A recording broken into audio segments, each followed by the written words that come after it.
FPL Gameweek28 Team Selection on the FPL Joe YouTube channel. Today, we'll do a brief and final recap of Gameweek 27, before moving swiftly on to discussing all the major considerations for my team in Gameweek 28, including my definitive verdicts on who to buy from Dango, Wilson, Rayan, Schade and Tavernier, the latest news on injuries to Wirtz and Lacroix, plus future transfer plans as we approach the first blank game week of the season in Gameweek 31. And of course, all timestamps are in the description if you want to skip to a specific part.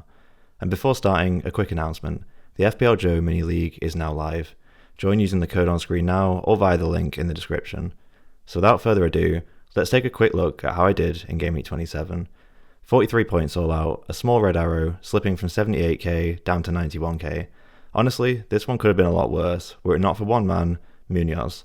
With a clean sheet, DEFCON, and one bonus point, Munoz returned a 9-pointer.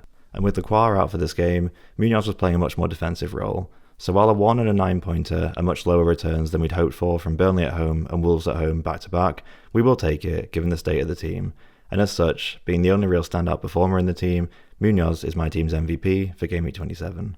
And besides him, Mbermo got an assist for a 6-pointer, Haaland as captain also got an assist for another 6-pointer, Chalobah ended on 9 DEFCON, 1 off the threshold, and then had his clean sheet wiped in the 94th minute. The triple Arsenal defence lost their clean sheet due to a Rice error, punishing my team despite not even returning, and Wirtz was injured in the warm-up with back issues. More on that to come later. So let's move swiftly on to Gameweek 28. Firstly, mentioning the Arsenal defence before, one key talking point for Gameweek 28 is Timber. With an assist and a yellow card, almost getting sent off for a second yellow, leading to a forced substitute before 60 minutes, many are now considering selling him to Virgil. And looking at the clean sheet odds for the next 4 game weeks, despite Arsenal blanking in Gameweek 31, they're almost equal for expected clean sheets in the next 4. That's how good their defensive numbers are. And against both Spurs and Wolves, they conceded below 1 XGC, and it was costly mistakes twice or wonder strikes once that led to the only conceded goals. So based on this alone, I'm not rushing to move out any of my Arsenal defenders. And also, despite Virgil's recent hauls, don't expect this to happen every game week. His attacking threat is decent from corners, and his minutes are much more certain than Timber's. However, I wouldn't be surprised if between Gameweek 28 and 30, they do go even. And you can then move Timber on either to Virgil or to a Fulham defender like Anderson in blank Gameweek 31.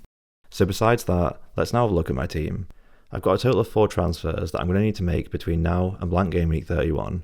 That's for the 2 blanking players, Timber and Lacroix, and 2 non-playing players, Potts and Guiu. And that leaves room for 1 luxury transfer as well, which I'm planning to use on Enzo out, now that his good fixtures are over.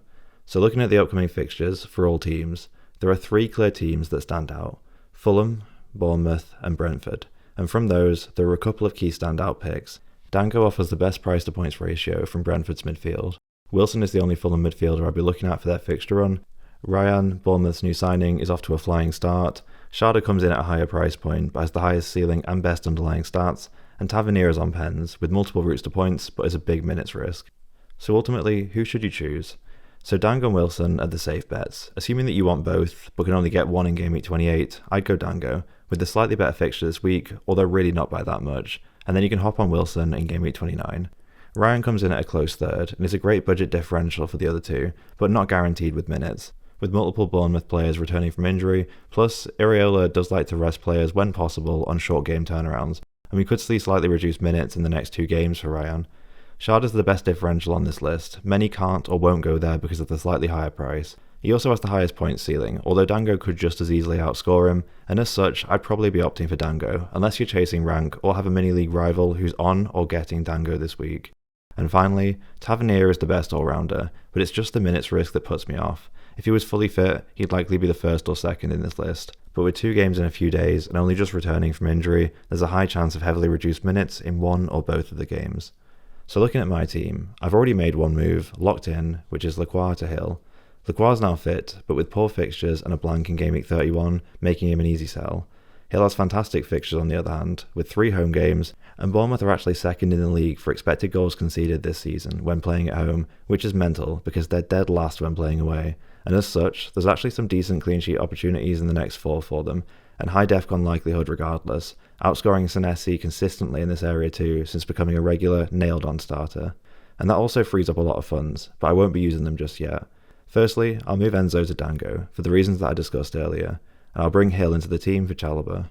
And then looking on to Game Week 29, I'll now use the funds saved by downgrading in cost, not in quality, Lacroix and Enzo, by upgrading Potts to Wilson and subbing him into the team. And then on to Game Week 30, the team looks fantastic, so no planned transfers for this week, so we can simply move on to blank Game Week 31. And after rearranging my team, putting my blanking players on the bench, I only need to use my 2 remaining transfers to move Timber to Anderson and Guiu to Raul, tripling up on the Fulham assets for their stellar Game Week 31 fixture. And that's basically my full transfer plans up until wildcard 32, but there's just one caveat, so looking back to Game Week 28, we need to talk about Wirtz. After being ruled out at short notice for Game Week 27, we've eagerly awaited the verdict on his fitness for Game Week 28, and subsequently Game Week 29, which comes only a few days later, and he wasn't pictured in full team training on Thursday, which would usually be an indicator of a player being back up to match fitness. However, on a positive note, he was pictured with the team prior to full training, so it's likely that he was training solo in the gym, assessing his capability to play for the weekend. And if he is up to it, there'll still be chance for him to train fully with the team today. And by the time that you see this, Arne Slot will likely have had his 9 AM presser, where given Wirtz's importance to the team, they really struggled against Forest without him, it's almost certain that he'll be asked about his fitness. And if he's likely out, or if there's significant uncertainty, meaning below a 60% chance of starting, I'll have one minor change to make, and that involves moving the planned transfer of Potts to Wilson forward by 1 game week for a -4 hit, and adjusting my starting lineup. What I'm essentially doing here is covering the possibility that Wirtz doesn't play in this game, giving my team the extra depth that it lacked in Game Week 27.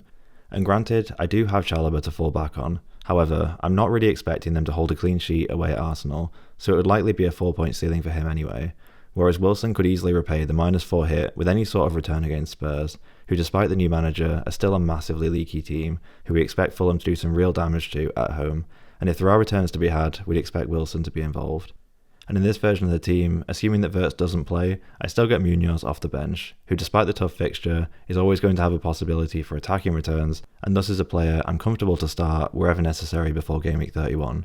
And so finally, onto captaincy, looking at predicted points courtesy of FPL Review and Fantasy Football Hub.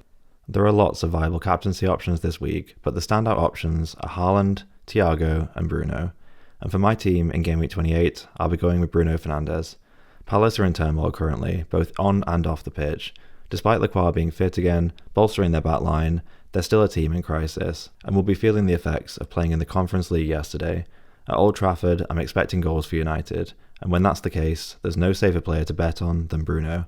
And for vice-captain, nice and simple, Haaland.